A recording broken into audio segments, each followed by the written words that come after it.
Let us build on this metaphor of periodic table a little bit further. So earlier we came across another method of dealing with classification, which we call top-down or establish refine.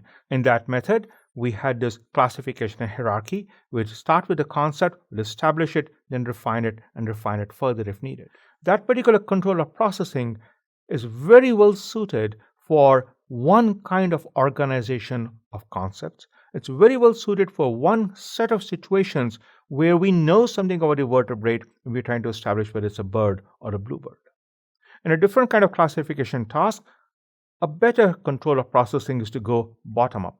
Let's look at this a little bit more carefully. Here are a number of leaf nodes, and we know, the agent knows something about the value for each of these leaf nodes. And the task is to make a prediction at the root node. So in this particular case, imagine the task of the AI agent is to predict the future of the Dow Jones Industrial Average tomorrow. It'll be great to have an AI agent like that. If we had a good AI agent like that, you and I could both become very rich. Now, how could this AI agent make a prediction about the Dow Jones Industrial Average tomorrow?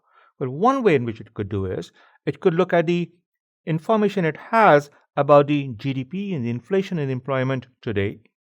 But how does it know about the value of GDP or the inflation and employment today? Well, it could look then at the values of the overtime hours, the consumer sentiment index, new orders index, and so on and so forth.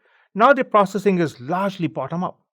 We know something about the values or the features that go into this concept, and they go into this concept, and they go into this concept. We can abstract them and find the value of the GDP. And similarly for this, and then abstract it further. So the control of processing in this particular case, we might call it identify and abstract, identify and abstract.